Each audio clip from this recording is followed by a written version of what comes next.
से देश बनाना है, उसका ये जो पहला बजट था बहुत ही सोचा समझा रणनीति तहत देश की अर्थव्यवस्था को लंबे अरसे तक बल देने वाला एक फाउंडेशन क्रिएट करने वाला बजट आज माननीय निर्मला जी ने पेश किया है। एक ऐसा बजट जो लगभग हर वर्ग की चिंता करता है, एक ऐसा बजट जो अगर मेरे क्षेत्र देखें तो वस्त्र विभाग हो या इंडस्ट्री हो, आयात निर्यात हो, उस पर भी बहुत गहराई से ध्यान देता है।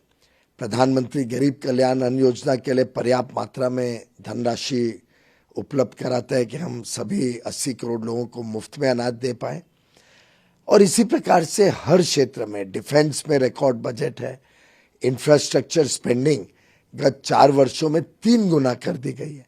और रेलवे का तो बताया कि पिछले 7-8 वर्षों में लगभग 9 गुना कैपेक्स के लिए प्रावधान किया गया है। तो हर तरीके से माननीय वित्त मंत्री ने एक ऐसा बजट दिया है जो भारत को बहुत लंबे अरसे की छलांग लगाने के लिए पहला कदम के रूप में देखा जा सके। देखिए, जिस प्रकार से इंफ्रास्ट्रक्चर इन्वेस्टमेंट होता है या कैपिटल इन्वेस्टमेंट होता है, उसका जो मल्टीप्लायर इम्पैक्ट होता है इकोनॉमी में, वो लगभग हर स्टडी बताती है कि 3.5 गुना मल्टीप्लायर इम्पैक्ट होता है अगर आप पैसे का सदुपयोग करो और सीमित साधनों को एक प्रकार से कैपिटल इन्वेस्टमेंट में लगाओ। माननीय वित्त मंत्री जी ने जिस खूबसूरती से रेलवे, एयरपोर्ट, रोड्स, बाकी इंडस्ट्रियल पार्क्स, अलग अलग फिक्स कैपिटल इन्वेस्टमेंट पे बल दिया है, नए वाटरवेज बनाना, नए पोर्ट्स को खड़ा करना, इन सबसे जो ओवरऑल इकोनॉमी पे इम्पैक्ट होगा, स्टील भी बिकेगा, सीमेंट भी बिकेगा, ये इंफ्रास्ट्रक्चर बनाने में लोगों को काम मिलेगा, तो बड़े पैमाने पे नौकरियां आएंगी, बड़े पैमाने पे रोजगार आएगा। उन सब की फिर वो खर्चा करेंगे। जब वो खर्चा करते हैं तो वो भी एक तरीके से इकोनॉमी में फिर पैसा डिमांड क्रिएशन होती है। तो वो जो मल्टीप्लायर इम्पैक्ट इकोनॉमी में होता है, बहुत बड़ा रोजगार का साधन बनता है, व्यापार का साधन बनता है, और उसके बलबूते पे एक प्रकार से होलिस्टिक डेवलपमेंट देश की बनती है। प्रधानमंत्री नरेंद्र मोदी जी का जो आप काम करने का ढंग देखें, आज पूरे विश्व ने उसकी तारीफ की है। पूरा विश्व समझ रहा है कि प्रधानमंत्री जी ने जिस प्रकार से भारत की अर्थव्यवस्था को संभाला, शायद बड़े बड़े अर्थशास्त्री और बड़ी ताकतवर देश भी इतनी अच्छी तरीके से अपनी अर्थव्यवस्था नहीं संभाल पाए।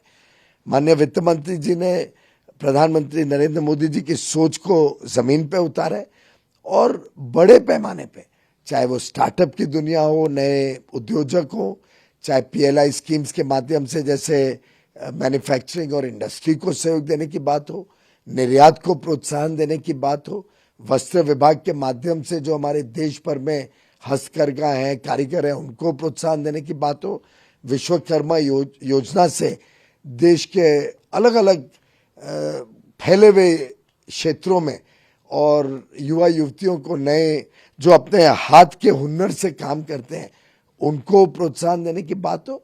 मैं समझता हूँ पूरा बजट रोजगार और अवसरों से भरा हुआ है। ये 140 करोड़ लोगों के लिए बोनांजा है। प्रधानमंत्री नरेंद्र मोदी जी और वित्त मंत्री माननीय निर्मला जी ने जिस प्रकार से इस बजट को तैयार किया है, मैं समझता हूँ कि कोई वर्ग पीछे नहीं रहता है। चाहे युवा हो, चाहे महिला हो, चाहे सैलरीड क्लास हो, मध्यम वर्ग के हमारे भाई बहन हो, गरीब हो, गरीबों का कल्याण हो, शिक्षा का क्षेत्र हो, स्वास्थ्य का क्षेत्र हो, उद्योग को बल देने की बात हो, निर्यात की बात हो, किसानों की चिंता करने का विषय हो, मैं समझता हूँ ऐसा कोई वर्ग नहीं रहा।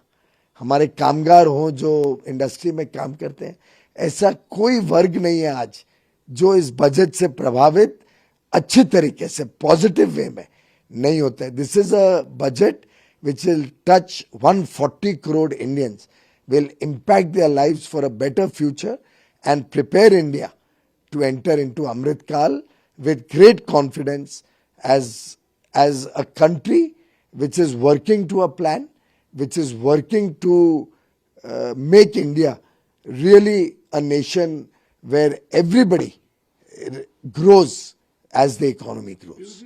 Well, if you will see, there is so much consistency in this budget. अगर ये इलेक्शन इन माइंड के हिसाब से जैसा वो आरोप लगा रहे हैं, तो बताएं कि जब 3.5 लाख करोड़ इंफ्रास्ट्रक्चर में 19-20 में खर्चा हुआ था, कैपिटल एक्सपेंडिचर में 3.5 से 5.5 किया तब कौन सा इलेक्शन था, 5.5 से 7.5 किया तब कौन सा इलेक्शन था, अब 10 तक किए एक प्रकार से। और हाल में तो इलेक्शन नहीं, इलेक्शन तो अभी बहुत दूर पड़ा है। मेरे ख्याल से वित्त मंत्री जी ने अपनी कंसिस्टेंसी दिखाई है और प्रधानमंत्री जी का जो सोच है कि बिना भेदभाव के हर वर्ग की चिंता करना, वो दर्शाया है। मेरे ख्याल से इलेक्शन बजट तो वो होते हैं जहां पे कोई रेवड़ियां दी गई हो, ये तो देश को मजबूत बनाने का बजट है और इसमें सबको एम्पावर करने की कोशिश की गई है। उनको कोई किसी भी प्रकार से कमजोर नहीं देखा गया।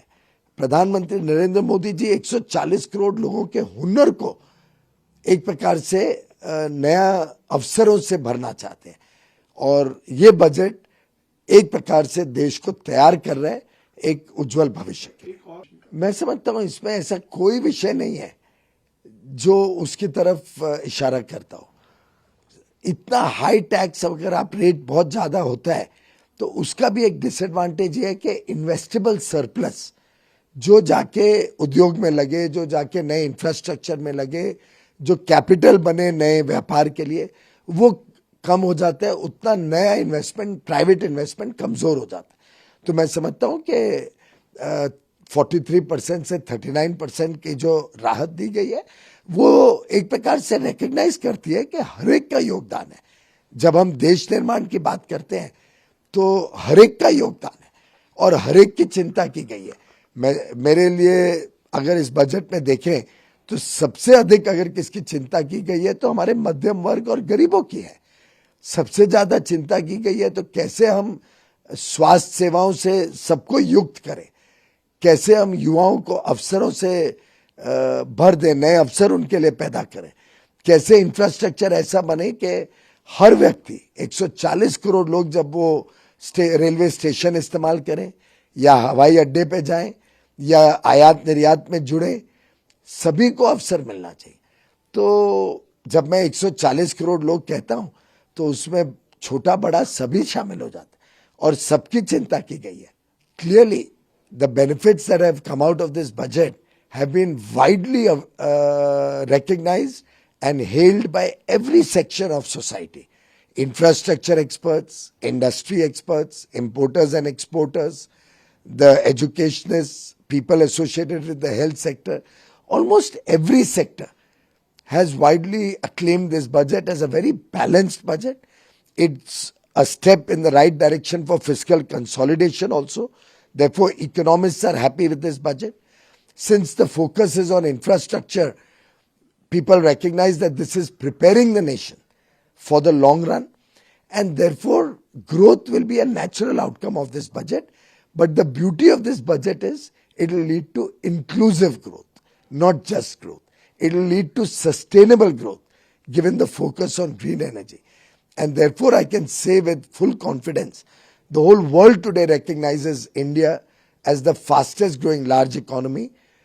The whole world believes that India will give a big push to the global economy in the years to come. India will be the bright star. It is the bright star, but will continue to be the bright star in the years to come. Sadly, some of my friends and colleagues in the opposition are unable to digest that, and therefore they are shooting in the dark.